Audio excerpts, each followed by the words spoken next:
no time for clips. We're done putting ourselves over. It's a great day for wrestling because we are wrestling with the news. 2 weeks ago, Andrade del Idaho made his debut back with not NXT, AEW after us getting fired from WWE or released or however you like to say, verbalize it. Um, Turns out he was not legally allowed to make that debut, and AEW got a cease and desist from WWE, and Andrade was released from AEW shortly after for not being honest with his contractually legal status. So I mean, I knew he was gonna leave AEW eventually, but my God, 2 weeks! Like, I don't think a lot of people had that on their gambling sheet. No, Kaliko? I mean, that definitely will not. What's the word? That was not on the bingo card. That's for sure. I mean, that is this. This is like clearly the weirdest thing. This is like some shit like that would happen like in college football and shit. Like, oh my God, he got released. He got fired, and then next thing you know, he comes next week, and then next thing you know, there's a cease and desist, and they're like, wait a minute, I thought he said it. He's like, the hell he is, and it's like, oh yeah, I don't get it. I mean, honestly, I don't get the non-compete clause as it is, because if you're just gonna hold him off for 90 days, honestly, I don't get it, because if you fire somebody and they can't work for 3 months, it kind of puts them in a bind, right? Unless you're paying them. They are paying them. Well, from what I heard, they pulled it back. So that's what I'm saying. So I'm just looking at it from that standpoint. But I mean, you can't knock him for trying to hustle. I mean, hell. I mean, you kind of can, because, considering that he didn't end things on good terms with WWE to begin with. How did he think that he was just going to get away with that? Like, really? Like, did he think that they wasn't going to care that he broke, his contract and the 90-day not suspension, but, clause that says that he couldn't work, not compete? Well, I mean, he could have just kept the mask on. See, that's where he fucked up. I don't think that it works that way, but okay.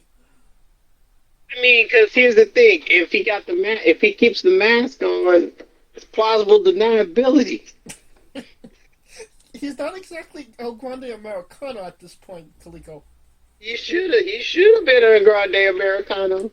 That's what he should have been.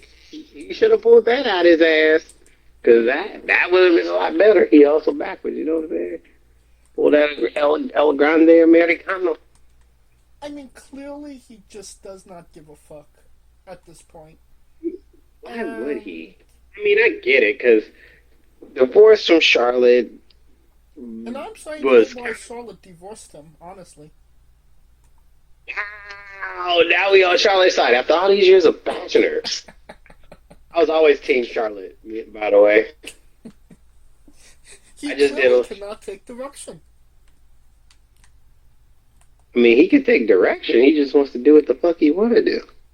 That's the difference. That's literally the opposite of taking directions, Kaliko. Is doing whatever the fuck you want. That's what I'm saying. No. He took the directions as if he took them in. I just said he did the directions. There's a difference. He took the directions like, don't do this, and it's like, okay. Fuck that, I'm gonna do the fuck out of this. He didn't heed the directions. There's a difference. And I mean,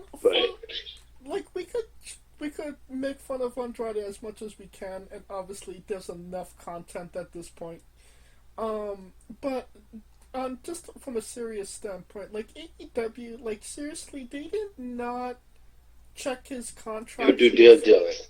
They did not do due diligence. Yeah, that's on them too. One, it's on Andrade because he basically lied on the application, which is, I mean, that's essentially the equivalent of what he did. He basically like, oh yeah, no man, I got this experience and all this shit. They be like, all right, cool. We're gonna set you up with Kenny Omega. Yeah. Omega must have been the one that released him. Like this bitch. I believe Omega released him. I believe. You got me out here looking like an ass. What the fuck? Well, I mean, hopefully, I mean, this literally shouldn't have been a lesson that AEW needed to learn. All things considering, they've been around for 6 years at this point. But maybe this is a lesson they have to learn, that make sure that they're 100% free before you actually, sign them and put them on your TV. That is true. Might want to do background paperwork. Right. But then again, I told you, AEW is a wild, wild west. They just take motherfuckers do what they want to do. I could see Andrade though also tell them, you know what, I do got this, and they be like, fuck it, nah, what the fuck they gonna do? You're saying that the snowman just went wild? Yeah, I believe I could see both sides of that. You know, Andrade getting the heat, but it's the billionaire that should be goddamn. Like you don't notice to make sure that they paperwork's great. right, and I agree with that. And it is on Tony, unless he just went wild and said, "We're gonna, I'm above the law. I am the law. He will be on my TV." But then Right. then he fired him afterwards when WWE actually called the bluff. Exactly. Like, oh, you thought we were playing? Yeah. Continuously bad news for AEW is that Kota Ibushi actually got injured. I believe he broke his femur. And they had to have a medical emergency surgery, so it doesn't protrude through his skin. It was that bad. Kota Ibushi obviously just came off of another major injury since then. So he wrote on his social media, this happened to me again. It's not little injuries, it's always major injuries for me. And I wonder if this is my body telling me, to stop. So, Kota Ibushi may be eyeing retirement at this point.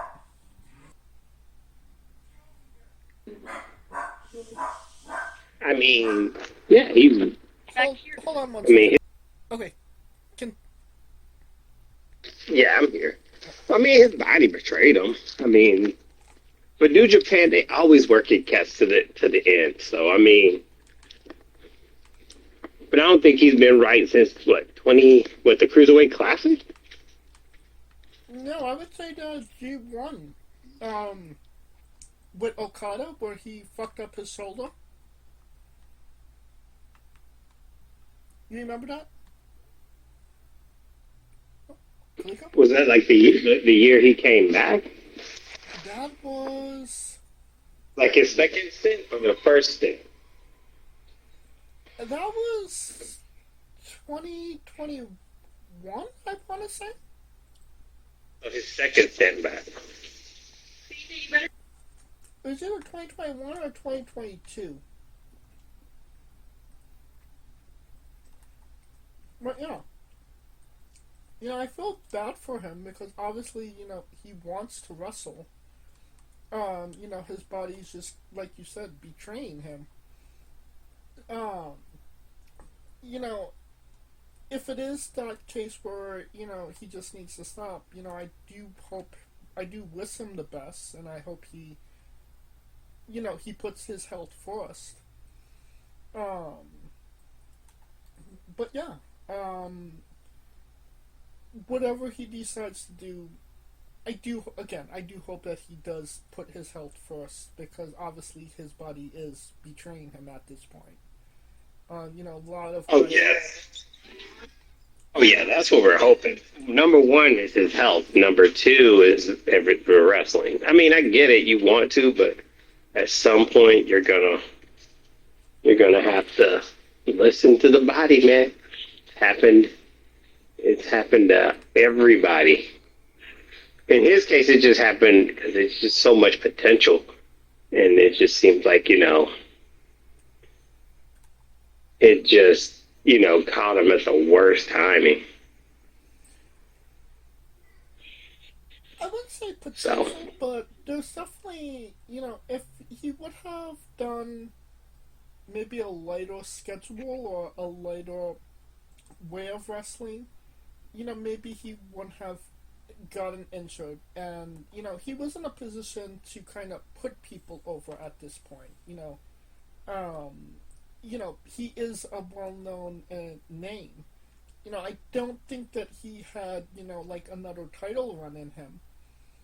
But, that's kind of, I mean, obviously that's up to Tony Khan at this point. So I mean, it did seem like he was kind of over the hill in his career, if that makes sense. Not saying like he was old or anything, but he kind of peaked when it came to popularity and success. So it was only going to go to having good matches with good wrestlers. You know what I mean? yeah, but I mean, it, he should have been a IWGP champion.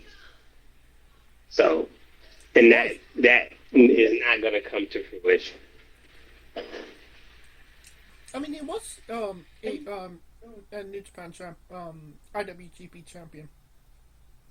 I'm talking, but it wasn't like he was supposed to be the person to replace Okada. He was supposed to be the bridge between Okada and the group that they got now. And he fucked up. He fucked up his shoulder, and he didn't. He never came back.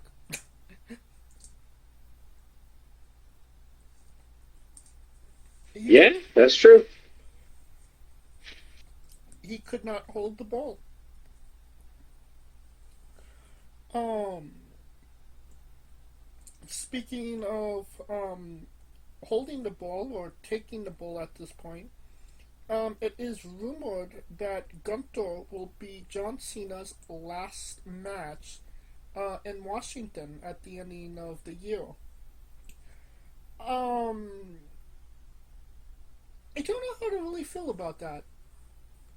I mean, if they're doing it to put over Gunther, I mean, sure, but it kind of felt like the end of John Cena's retirement tour was more of a celebration of John Cena and not necessarily, you know, taking him how how do you say it kind of going out not on his terms, if that makes sense. I mean, honestly, the only thing that, if this is true, the only thing I could think of is keep in mind who did Gunther face in a retirement match this year. And they are trying to make that comparison night and motherfucking day. Literally. To me, that just sounds like they're being petty. To Goldberg. And it actually helps Gunther. So let's say like if Gunther beats Cena. How many people could say they retired two people in 1 year? I mean, true. Another name that kind of drew their hat in the ring was Opa Femi. We haven't seen him on NXT TV since dropping the title to Saints. It would be quite the feat if Opa Femi came in and retired John Cena on his first night in WWE. I mean, that would be an immediate impact. No. It would, but the way that they treat black wrestlers. No, I'm sorry. But I think they're just probably waiting on a right time for Oba. I mean, there's a difference between black wrestlers and Black Lesnar, and you don't just deny Black Lesnar his legacy. I mean, we could both agree that Oba is a special talent, no? Oh, yeah, he's special. It's just the WWE give him that boost to be special. I would hope so. I mean, that's, you know, I mean, they treated him well in NXT at least, to a certain extent. But if not Oberfemi, if not Gunther, then who should be John Cena's last match? I heard a rumor of Dominic non-title match.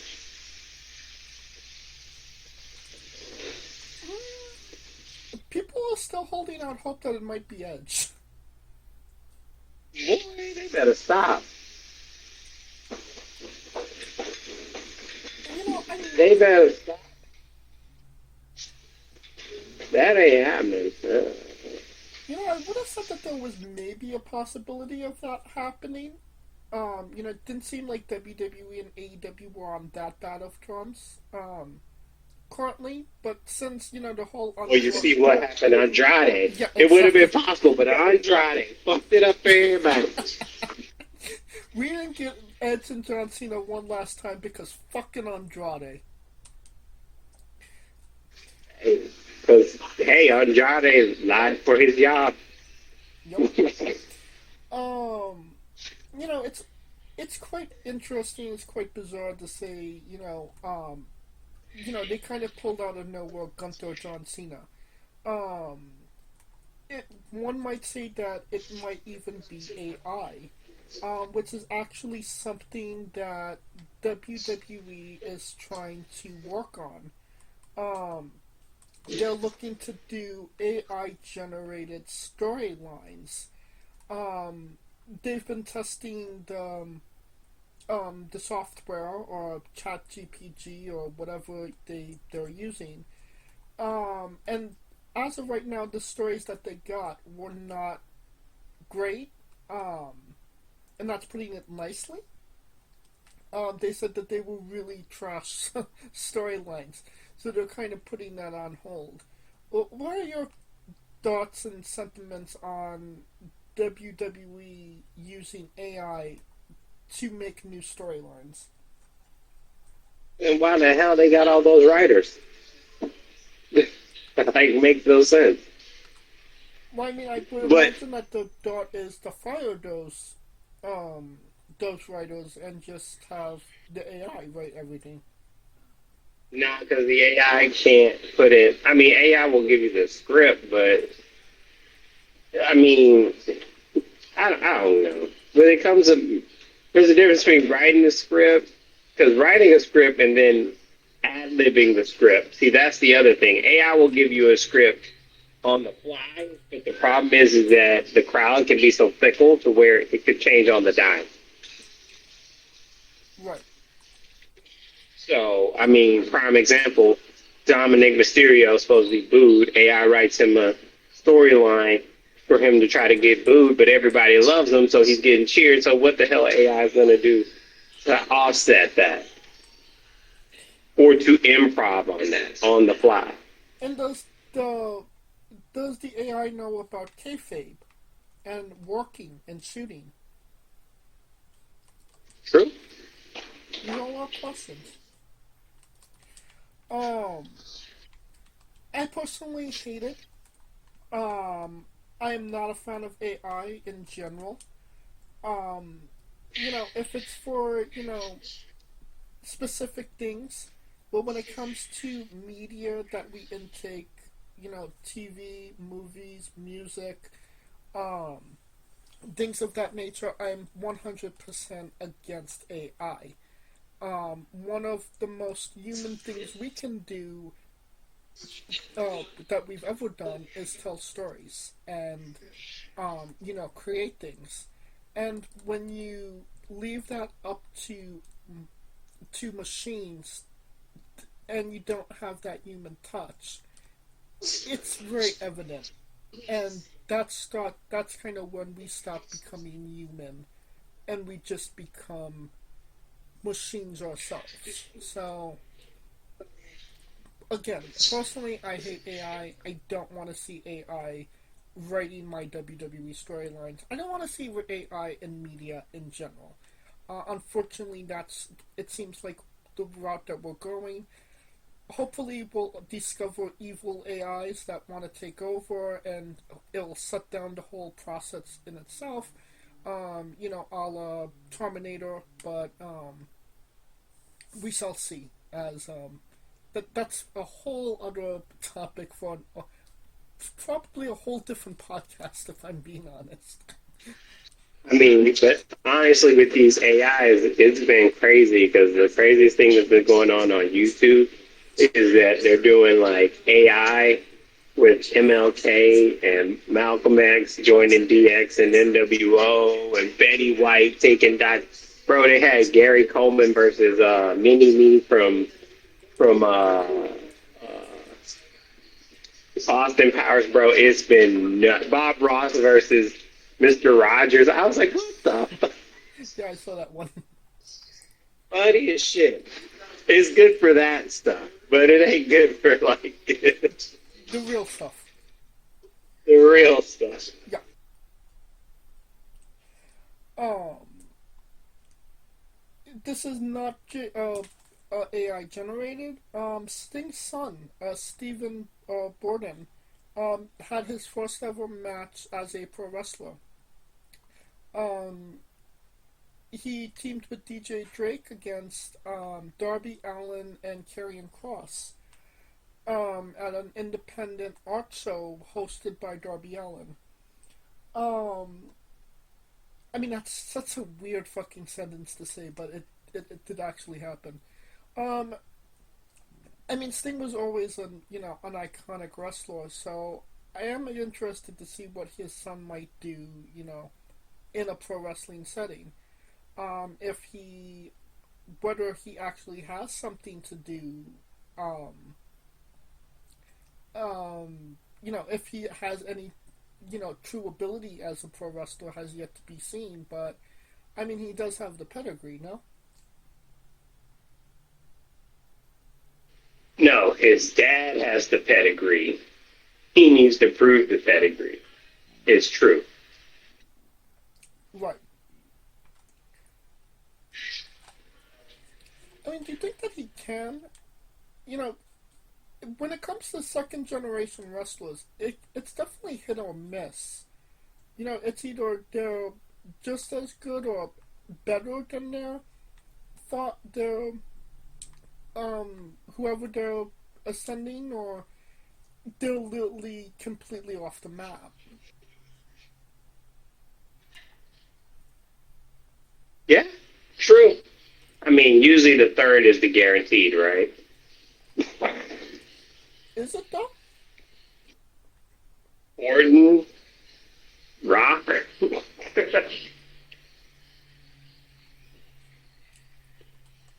Um, I mean, I guess so. Well, I mean, you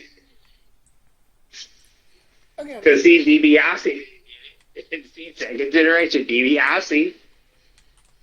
true. Who else? Who else? Curtis Axel, third generation, didn't make it. Curtis Axel. Oh yeah, see Curtis was third. Yeah. See, Hit or miss. it's all hit or miss. It's just a matter if the people like you. I mean, that's really true. I guess, well, it's just the kind of wait and see process. I do appreciate that he's, kind of. I don't want to say going through the independence, but I mean, he didn't make his debut on like AEW TV, which he absolutely could have. Um, But yeah, if he tries, he's trying to get better. Obviously, he's still in training, so we'll see. Um, Something that is that's definitely wait and see is Chris Jericho. He announced his cruise, the Jericho cruise, once again. Um, Obviously, it's rock and wrestling. A lot of wrestlers were announced for the cruise, none of which were AEW contracted talent. We haven't seen Chris Jericho on AEW TV for quite some time, and it is kind of fueling speculation that Chris Jericho is looking to make one last WWE return. He just celebrated 35 years in the business, and he commented on it, saying, I'm not done yet. Um, so I mean, he doesn't have aspirations to retire right now. So, and again, there was no AEW talent on that cruise, so it just kind of makes you think: is this very likely a sign that he's going back to WWE? What say you, Kaliko? I mean, it could be. I mean, the rumor mill is that he's going to be slated for the 2026 Hall of Fame. And honestly, when I hear that, I'm like, well, it kind of makes sense because you got Stephanie getting inducted, and it would be cringe as hell if Jericho and Stephanie are in the same class. You know what I'm saying? So the rumor mill is that he's planning on trying to get back in shape to get one more WWE run in him, have a retirement WWE style, and get into the Hall of Fame. Um, it's going to be crazy because if he's 2026, that means 2026 is going to be stacked because my assumption would be Cena's automatically going in next year. You think? Why wouldn't he? Scheduling. He can schedule a one night pop up. I mean, Batista hasn't. And he was supposed to go in 2020. That was almost 6 years ago. Hey, COVID happened. Okay, what about the 3 years after COVID? That I can't. Yeah, I mean, I'll give you that one because I think because I know him. He probably, or not know him. I don't know him, but knowing him, he probably was just more or less like trying to separate himself from wrestling and just be more into the craft of actually of acting, which is weird. But then again, the people booed him, so it ain't like they were like wanting him back anytime soon. I don't think. I think that WWE would take him back if if there was signs that he could come back. Um, but He lost too much weight to come back. Shit. well, not. I mean, not in a wrestling capacity to make an appearance. I mean, do the entrance, do the explodey. I walk alone. Say hi to the crowd. Insult the heel and go home. I don't think anybody would be mad at that, honestly. It's just a happy to see him True, pop. but true, and I also think he's a person who's a person on principle and probably wouldn't even go back, considering the fact that due to his political views, he cannot see himself being aligned with somebody, having to be aligned with people like The Undertaker. I could totally see that happening. Um, I don't Because know he's spoken about it. He's spoken about his political affiliations before. Right. So that's for the only reason I say that. I mean, maybe, but I mean, then you have a guy like CM Punk that's actively in WWE right now, and he's obviously does not share the political views of the company he's a part of, and he still But thinks. CM Punk also doing it for the money, nigga. Batista, Batista is not. He's not really worried about money like that or fame. I mean, true. I mean, not saying that Punk is that way, but you could make the argument that Batista's more dug in than Punk. I mean, he's definitely more of a mainstream star than CM Punk at this point. Considering Guardians of the Galaxy, um, the And Avengers. he was supposed to have been the original Peacemaker. Right. So I mean, he has, and he's done like his catalog of movies that he's done has just been incredible. Like, He's That's what I say. He takes it serious. He's the dude that he'll do those like BC movie roles just to get the experience because he loves the process of acting. I mean, at this point, he's the only wrestler to be in an Academy Award-winning movie. So, I mean, it paid off. Yeah. See? So I mean, For anybody that's wondering, it was The Boy and the Heron, which was an animated movie that won last year, I believe. Um,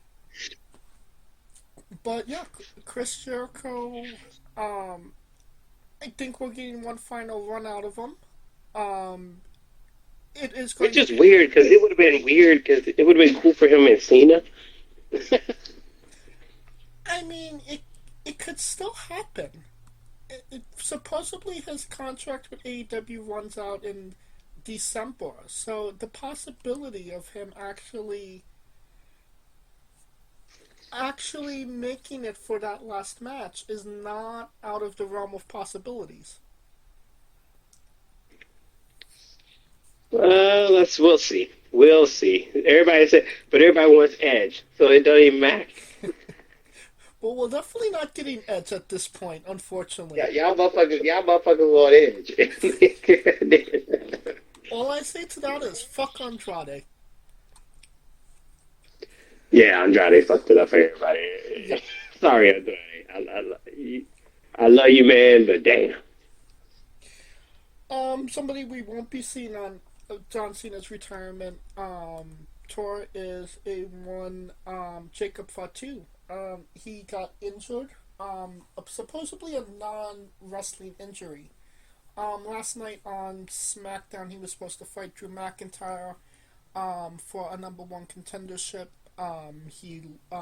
He didn't make it to the match. They basically wrote him off TV. It is unspecified what he has at this point, but hopefully we'll see him sooner rather than later, no? Yeah, let's hope so. I mean, he's the guy taking it, man. Just The same could not be said for Seth freaking Rollins, who got injured during um, the Crown Jewel match against Cody. Um, Something pertaining to his shoulder, I believe. And he is going to be out for an extensive period of time. So much so that WWE actually had to write him out of the Vision storyline, putting Braun Breaker to betray him, and some are supposedly saying take control of the group. I don't know if it's a group if there's only two people in it. Um, but yeah, it is a group. It's three of them. it's two people and a manager. It's three people. The manager's a person, unless he's a robot. Okay, but if is Paul Heyman freeboarding it if they win a title? No, Paul Heyman's not getting no No, fucking ring to wrestle. but when they walk out, they're gonna introduce fucking Paul Heyman. That's for sure. Well, of course, He's the greatest manager of all time. That's my point. It's a group of three. That's all I'm asking. I'm not arguing. I'm just saying it's three people.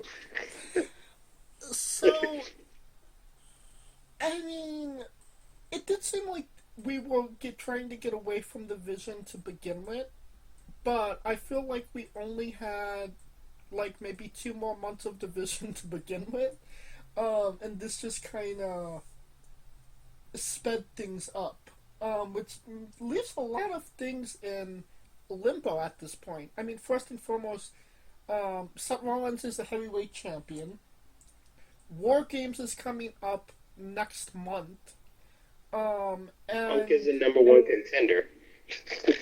yeah, and I mean, a lot of people expected Seth Rollins to be going into WrestleMania season as heavyweight champion. So that kind of all blew up quickly. Um, so I don't know.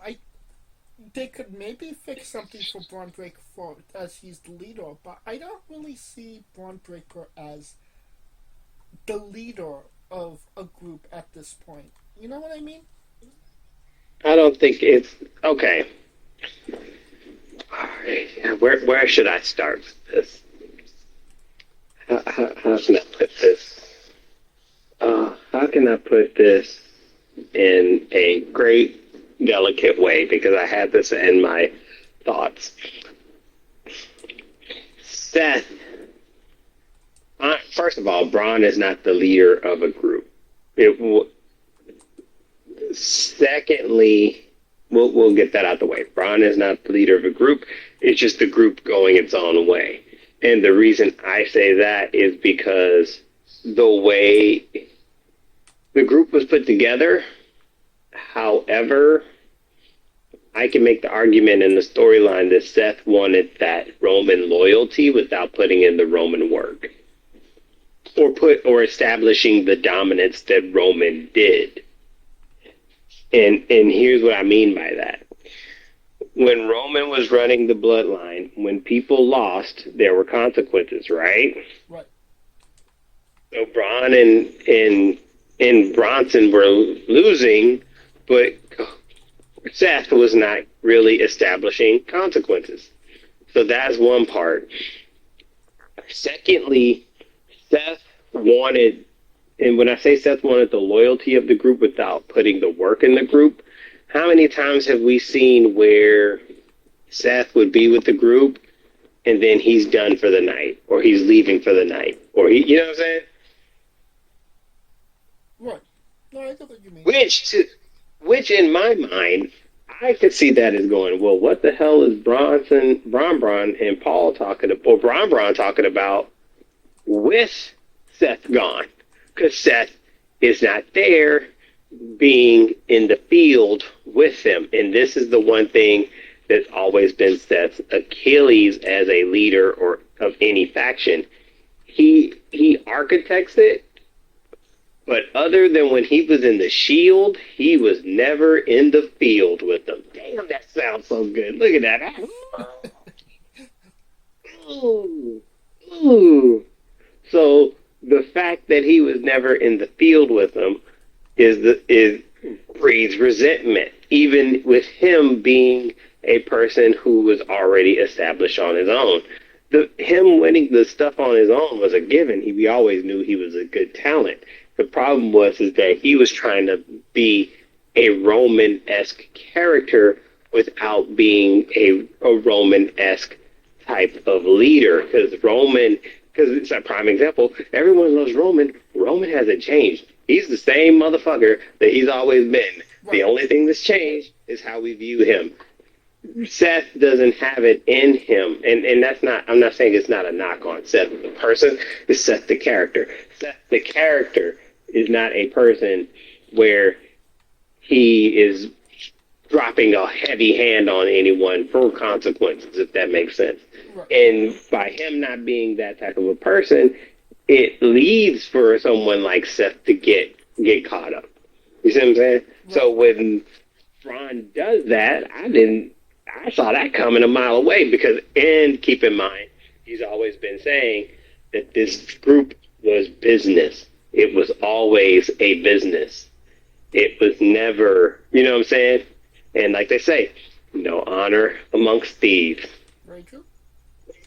So, so fucking Braun took the heat, and now it's going that way. Now it's going to be interesting because I personally think this puts the Vision on. I wouldn't say it would be on the back burner a bit, but it would be a very interesting War Games because you got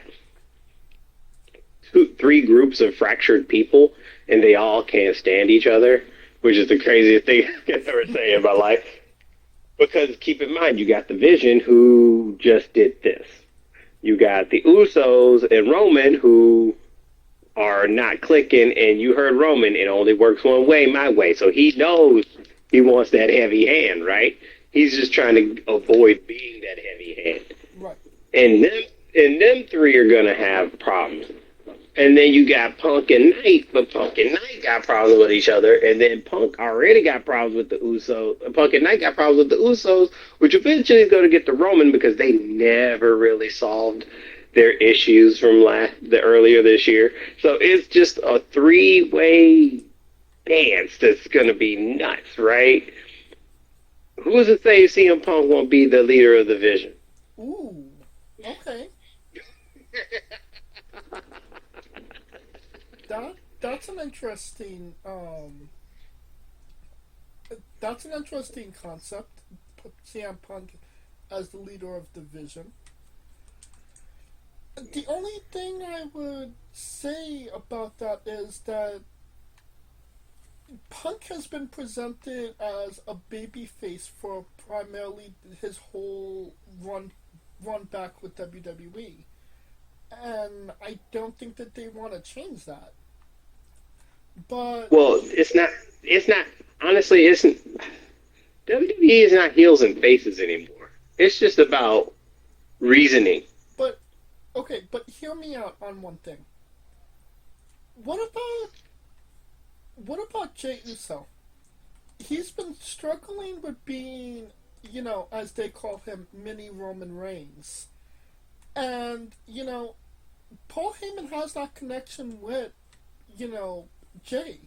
So everybody's shitting on him for being this mini Roman Reigns, and Paul Heyman could be like, well, why don't you prove them wrong? Become the leader of the Vision. Don't become the new Roman Reigns, but become the first Jey Uso, and so your vision of being a leader. And then you immediately have conflict between Roman and Jay, and you have some, not just for the heavyweight championship, but the Ula Fala as well, because that story is not going anywhere anytime soon, because he had the opportunity to wrestle for the Ula Fala, and he failed, partially due to his brother Jimmy. Who is the wisest man of them all right now? Because he's staying the fuck out of it. Well, no, because he sees that power corrupts. Power just corrupts corruptly. It's just the and that's the thing too, because now it's the story with Jay and Roman is that Roman sees Jay got that taste, and it tasted sweet. It was like mead. It was this mead, and now he's got to get more, and he wants it more. When you get a taste of it and then it's gone, oh man, it's tough. And everyone's gonna rag on Jimmy, because Jimmy is like, you never got there. But maybe it was smarter for Jimmy to never get there because he's seeing how everyone else is acting when they get there. Right. Honestly, it's just the. I mean, he saw it. It's kind of like Beowulf in a sense. Kind of like the story of Beowulf. I mean, he saw it in Naomi's eyes when she won the heavyweight championship, and he put a stop to that the only way that Big Jim knew how to. No, Jim, man, you fucked that up. Fuck that. quite loudly. Jim, Jim, yeah, literally and figuratively, you fucked. But honestly, Congrats, but goddamn, you fucked that up. honestly, Division was not good WWE TV. It was, um, it was the Bloodline light. If I'm being honest, it was not. It was never meant to be Bloodline. The whole point of the vision was to be. The point of the vision was for because I don't see Roman Seth as a how can I put it as a what's a powerful villain. I saw him more as a Joker slash Riddler than a Doomsday, if that makes sense, or Thanos. Like Roman is like Thanos, and Seth is more like Joker Riddler, where he's just playing these mind games and keeping everyone in a ball of confusion, if that makes sense. So his reign was never meant to be like it wasn't meant to be this heavy hand dominant. It was just a rule by the fact that everyone is so busy trying to get to him that they're getting in each other's way to get to him, which gives him the opening to fuck with everyone even more, if that makes sense. And it does. But what I was trying to, relay was that it just seemed like it was, like, obviously it was never going to be the Bloodline for obvious reasons. But it was just Bloodline light, try guy on top of a faction that was trying to be uber dominant, in that regard. But and honestly, it was boring. It wasn't, it was uninteresting because again it was light and it didn't make me want to watch, and clearly a lot of people agreed with me because we didn't get they had maybe the lowest ratings of all time, well, not of all time, but since they've made their debut on Netflix, they had like their lowest ratings with the Vision on top. So now, Roman Seth is injured. I'm sorry that he got injured. I hope him the best. But him getting injured, you know, it spices things up. We Everything is kind of up in the air now. We don't know what's going to happen next. It could see him. But that's the best part. It's the best part. Right. And I mean, it's terrible to say. He got injured in that, and it makes things interesting. But it's the truth, honestly.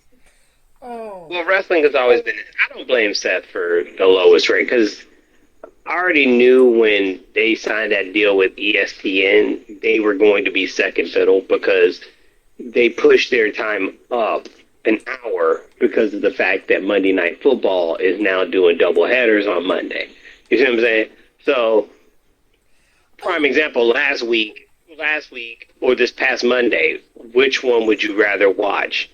Monday Night Raw or a double header with the NFL reigning MVP, and the second game has the NFL Offensive Rookie of the Year in a game where they last played the same team that they played. They won on a Hail Mary. So it was a lot. Like, to me, I look at it at that context. I get the storyline part because some of it that is true, and that part is true, and that deal with ESPN is kind of made them have to shift because they're no longer in competition with them.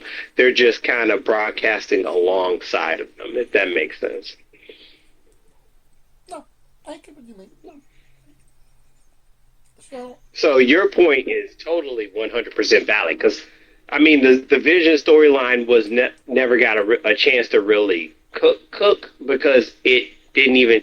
It was just hitting the stride with them having the belt and trying to establish like who they are and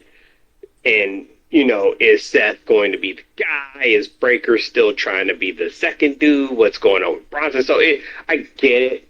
they were just trying to hit that stride. You know what I'm saying?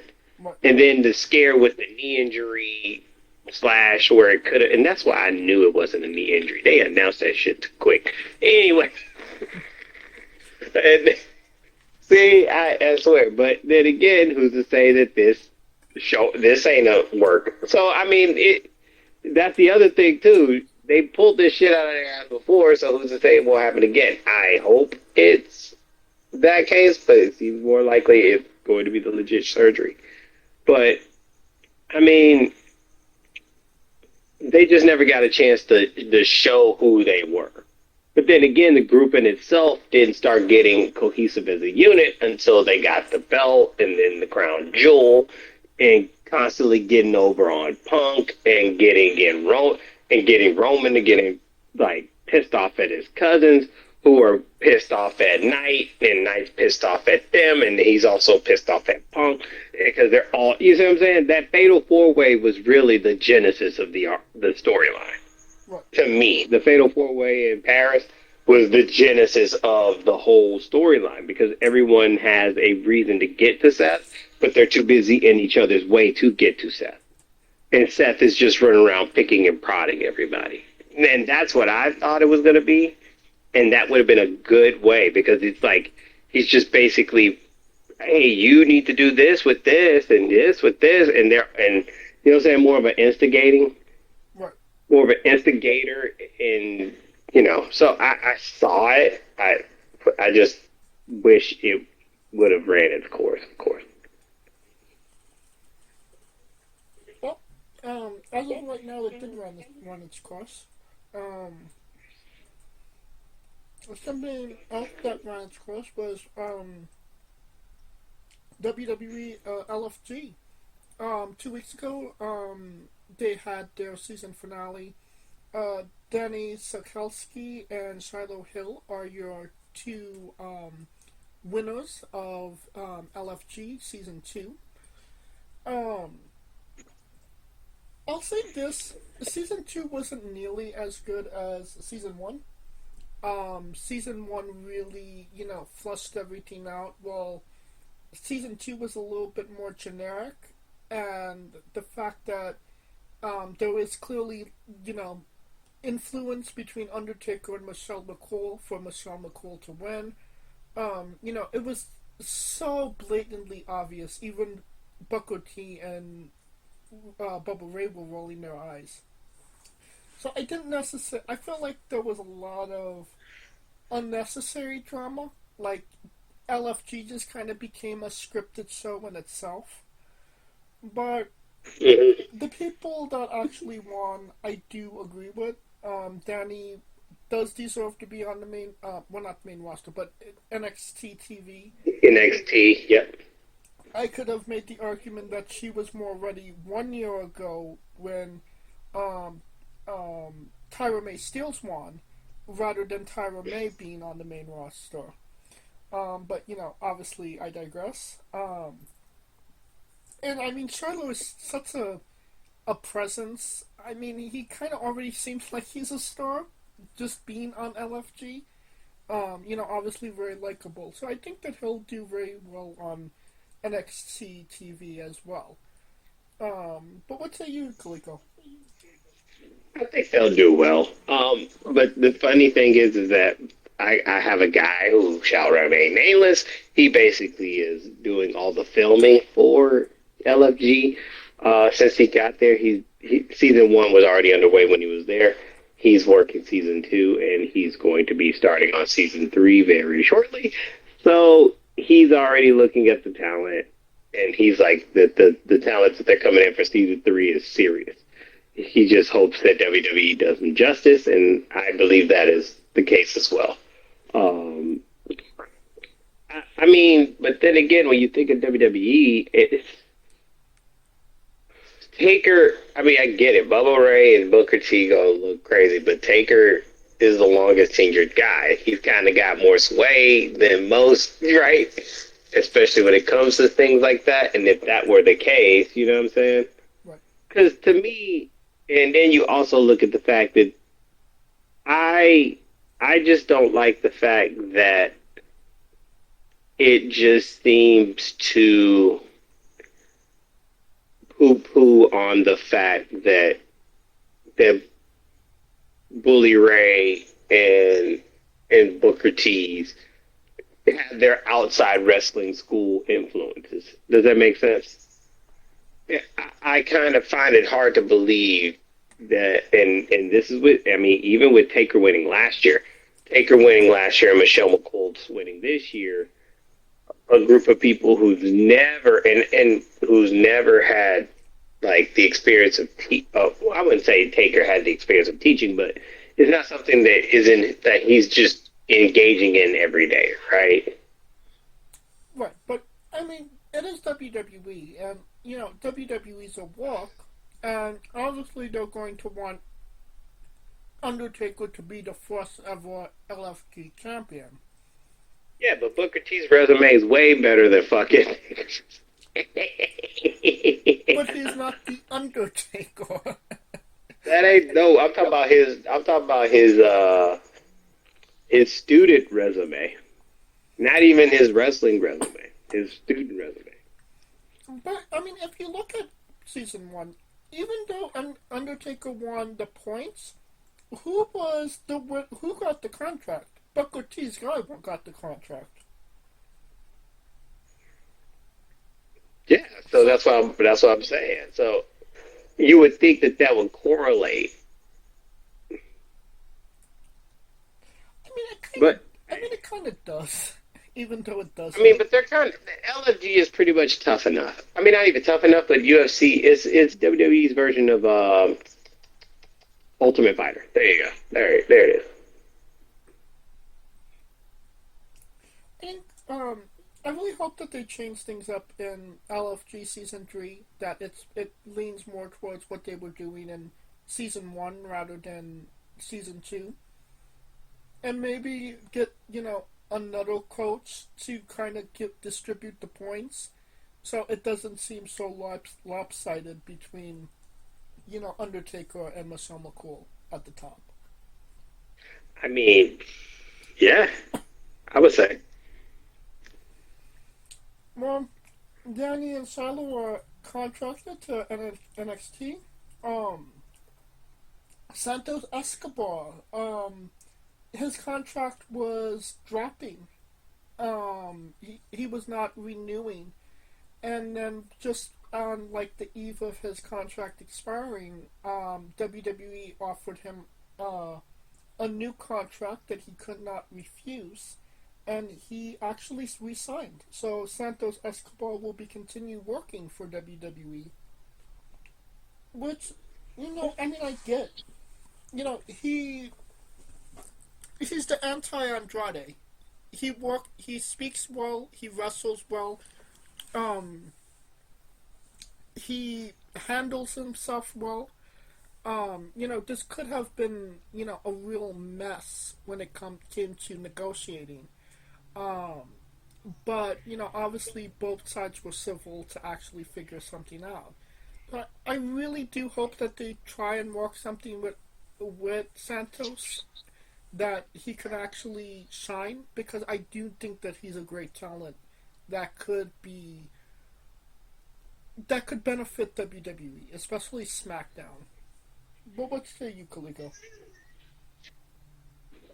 Yeah, I think so. I mean, to me, he's always been that guy. He should have been the next Spanish star. I think him and that class of him, to me, he should be on the level of a Penta as the biggest heel Spanish star in the world. But some kid named Dominic came and took all the aura. But so it kind of happens that way, right? But he's also a very. I always thought he was a good wrestler. He is a great, phenomenal wrestler, and he speaks I hate when they go, he speaks English, but you know what I'm saying? But he can cut a promo, and he can give you the emotion, and he can give you know what I'm saying? Just the fact that what he did with Ray, it made that a thing, and made LWO a thing to care for, because of the way that he handled himself with the breakup of the group. So he has it. It's just like they say, they're only going to push so many people, and I wish that he was one of the people they pushed. But eh, Well, I'm assuming we'll be seeing him on AAA, sooner rather than later, because, he could really benefit being there. Hopefully that will translate to him being successful, them saying, oh wow, this guy could really fucking go. And we're going to give him a push on the main roster. We've kind of got seen well, he wouldn't signs. be on the main roster if they didn't know he could go, and that's the point I'm making. Right. But he just fell, like you said, he kind of fell through the cracks. He really fell through the cracks, and then because honestly, that AAA work he did was crazy, really good stuff. Oh, yeah. And you could have made the case that he could have been the mega champion. You know, You I still, easily could make the case. he still could be. You know, Adam's not going to hold it forever, so, he might be on the bracket sooner rather than later. Yeah, let's hope so. But I still think he should be highlighted on the main roster. So that's Well, somebody not doing their best work, is Def Rebel. Um, Widely despised and hated by a lot of WWE talent and fans to boot. Um, Supposedly, they're on their last contract with WWE. So um, we're not necessarily sure I've when that. already did it. Huh? Oh, we don't know when those contract is coming up. But they are on their last contract, so it is giving people some hope that we will not be seeing Def Rebel music on WWE TV soon. Let's just say soon. I mean, you're the music guy, Kaliko. How do you feel about WWE and Def Rebels partnership finally coming to an end at some point in the future? Thank fucking God. That's what the fuck. They should have never. Honestly, they should have never. They should have never let go of CFO dollars. Well, didn't CF though Dollar Sign break up just as a group? Yeah, but I would have been. I would have threw so much money at their ass that they couldn't break up because they had some. They were putting bangers. Because Def Rebel, everything just sounds like a remix of every other song, right? Right. You could literally, I could literally do a DJ set and mix Bailey with Naomi with the Usos with the, or you know what I'm saying? The only one, it was Prime mostly. example. Yeah. Prime example. You know how many times Def Rebel rendition Nakamura sound only for everyone to love him to go back to the original one by the original group that. So that just told you like the DIY is another one. Who else? Shit. Yeah, DIY was another one. Honestly, I wish they brought back Asuka's shit. Bianca's shit is still there. Who else is still there? That still got their music from them. There's so many people who kept the music because it was that fucking good. Like 2016, like this 2016 to 2019 NXT theme musics were popping, yo. You could put them on a CD, like no lie. Oh yeah. Like Def Rebel give like fucking up Charlotte shit, making it sound like a house show. Yeah. Just, Yeah, it was both precedent, and when we were watching the Royal Rumble and seeing everybody come out, and you could not tell who was coming out next by the songs. And that's what a theme Right. song is supposed to. Like, the only ones that people popped for was Roman Reigns, CM Punk, John Cena. That was literally it. And there wasn't. And Jay. And And Jay, yeah. Uso. And that's literally it. Because nobody knew the other songs for the other wrestlers. And those songs aren't even, you know, uh, Death Rebel songs. Those were in the case of John Cena. That's an original Jim Johnson still. So I mean, but it's also his rap song, so I give him that. He did it's not know the trademark. White guy. Did not see that. I thought it was a black dude. The whole time I thought it was a black dude. But nevertheless, I know he's happy as shit because that's one song that's got him paid for life. Anyway, oh I do hope that we get to better themes eventually down the road. And WWE bring back talent, Jim Johnson. yeah, Bring back Jim Johnson. Bring back CFO dollar sign.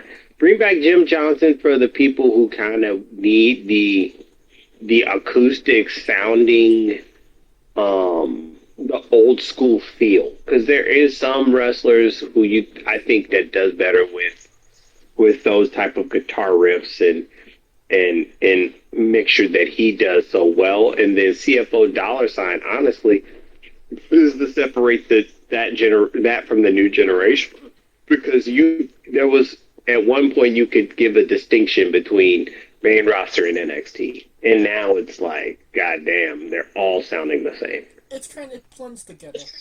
Yeah. Yeah, it just makes no. It's crazy. So I mean, yeah, for me, yeah, thank God they're gone because everything kind of sounded the same. Hell, I mean, Bailey's new music was, oh my, Ass. oh, Complete ass. yes, yes. I like the second theme music and the first theme music. Everything else is ass. Charlotte should have kept her first theme music. Asuka should have just kept her shit the whole time. Um, Kyrie Sane had a good one. Bianca's shit, yeah, they ain't getting rid of that. Yeah, Bianca was like, that don't work for me, brother. And I kind of actually Yeah, appreciated her saying that, the honestly. the the, the Prophets shit was popping. Uh, Hell, Gargano DIY's original DIY theme song. Yeah. Uh, Shit, I mean, shoot, fuck, I can go through the fucking CD Rolodex. That's how much, you know. I get it. Um, I mean, we'll see. Hopefully, like I said, hopefully new music, better music. A lot of talent's been requesting their CFO dollar sign songs as well. So, hopefully there's enough, uprise that that WWE will finally break and give the people what they want. Um, we talked about you know, Santo Escobar getting released but resigning. There was quite a few people that actually got released from WWE this week from the NXT side of things. Not NXT. Well, some of them were NXT wrestlers, but most of them being, ID talent and prospects at the Performance Center. Um, One of them being one Rich Holland, who was on the main roster. But no, he was on NXT. Got injured, made it to the main roster. Broke Big E's neck. Went to NXT again. Broke up Chase U, Chase you. and then broke his foot and left forever. So, I mean, I do feel bad for him. Like, he got injured, and his legacy forever will be he broke Big E's neck. Um, but unfortunately, it just never stuck with that guy. Now, I mean, the reporting is that he went back to NXT to try to make a name for himself, and he did that with the breakup of Chase U. It's just that I think he probably got hurt afterwards, and he never got to capitalize from that. You know, Right. and that's where it's like the most disappointing of it all. To be quite honest. I don't know if he's going to come back to pro wrestling after this. He is probably going to go his, separate way, honestly. I think so anyway.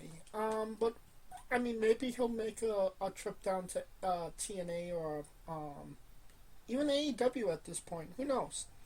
Um, but other NXT slash Performance Center people that got fired was Wes Lee, which is kind of disappointing because he was such a big part of the 2.0 era and, literally carried the brand on his back.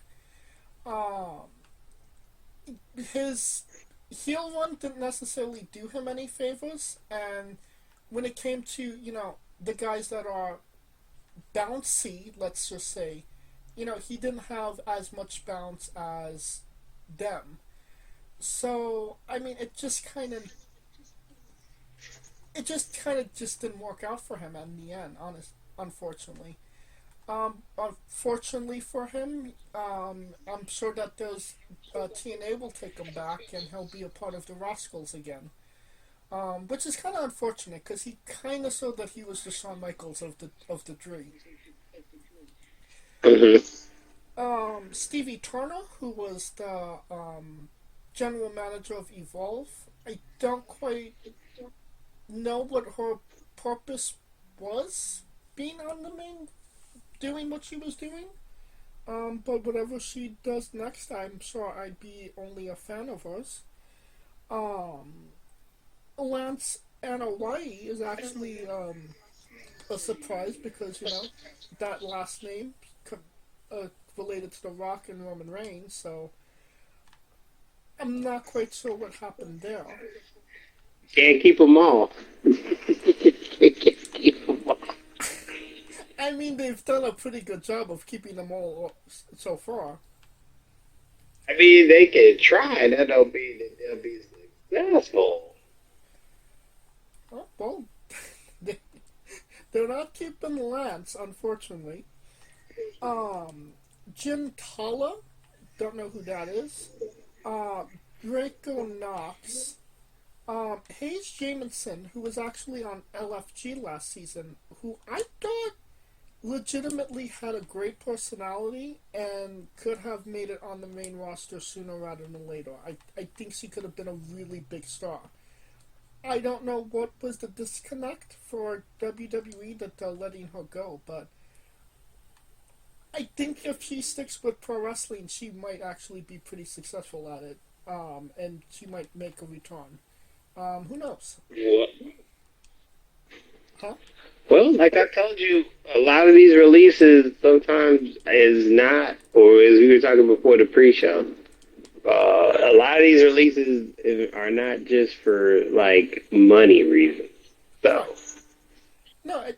No, and these weren't budget cuts. These were we don't see anything in you cuts. Which I mean, that's been WWE's logic since day one. Why would they, keep somebody around if they don't see the improvement that they're looking for? Um, Summer Sorrell was the next one. I mean, she seemed like a nice girl on LFG, but I mean, with time she could have been something, but obviously WWE just didn't have the time, unfortunately for her. BJ Ray, who was a big presence on LFG. Um, yeah, I mean, I get it. He was not. He was not good, and it didn't seem like his attitude didn't dictate the way that his ability. So I mean, you could be an asshole and be actually good in the ring, and people will tolerate it. But he wasn't even good in the ring, and he wasn't even anything in pro wrestling, and he had that attitude. So what would it have been if he actually got there? You know what I mean? Right. Yeah. I mean, I mean, honestly, this seems like it's just all to make the that next crop. They got a next group coming. So Yeah. Um, and Jamar Hampton was the last. So you know, we were talking about before we got online. Season 3 of LFG is already kind of taking is underway now. Kaliko. yeah, it's underway. So right now it's underway recording. Uh, from what I've been told, this next group is going to be something serious.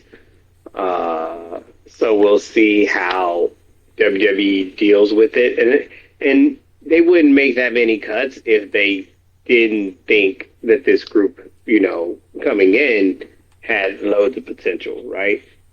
Right. And obviously So, they're looking for that potential. Um, unfortunately, when it comes to these, the college wrestlers or they're getting them from the, college uh, side of things, there's not necessarily that passion for pro wrestling. So, yeah, the WWE ID, well, not the ID, but the NIL, it's a little bit, yeah, it's a little wonky because you got a lot of these people who are still playing, like they have the deal to get there eventually, but they're still playing the sport that they're trying to go pro in. You see what I'm saying? So what happens if they make it, you know what I'm saying, it to that professional level?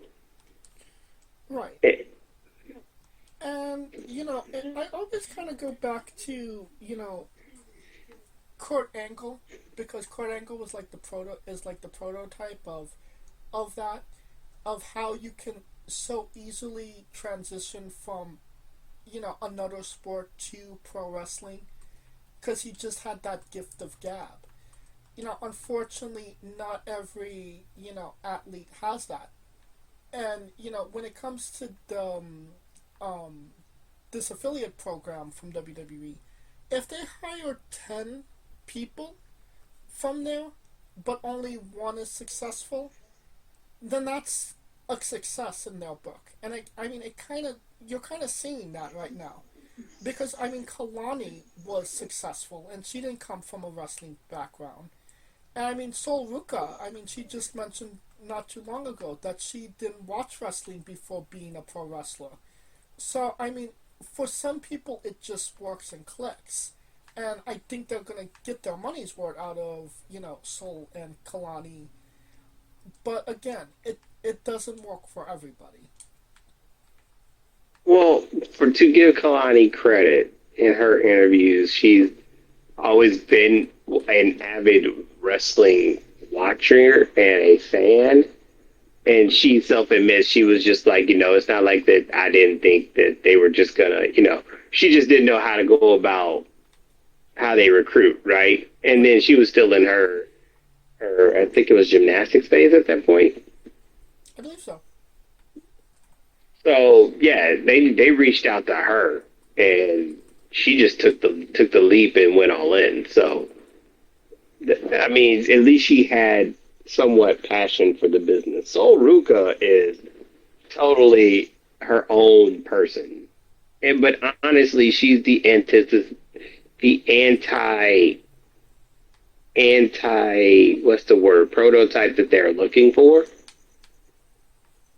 I think she's the perfect opposite of what a typical person that they or woman wrestler that they're looking for. Because at the most part, they always look pretty and da da da. She's kind of like that rocket power girl. Like I said, Right. it is so rocket power, but it fits her because that's her personality to jump to begin with. Right. I So it's not like how when they tried to push Remember when they tried to make Tennille into like this glamorous person, or Emma into this Emma Luna. evolution? Right. And that just was not her get down. Right. And yeah, and you could tell it wouldn't. Then that's what I feel with Soul. They let her do her thing as her, and it's just genuinely authentic to the core. Well, what I found very interesting was Zeta Steel, independent pro wrestler, and one of the first to be WWE ID'd, actually decided not to renew her WWE ID. Figured that it was best to seek out other ventures, um, which I just find really interesting and curious because you would think that WWE ID would be your step to get to WWE, but obviously that's not necessarily the case. Um, I don't know what her reasoning was for it, but she felt it wasn't the best thing to renew.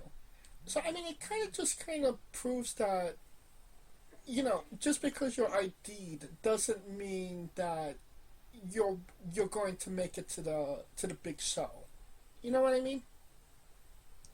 Yeah, that is true. I mean, you got to have a couple breaks going that way, and the but sometimes it also helps to do the indie scene and just become that big buzzworthy name. Like wrestling's in a place right now where you don't really need to be at the WWE to be successful financially.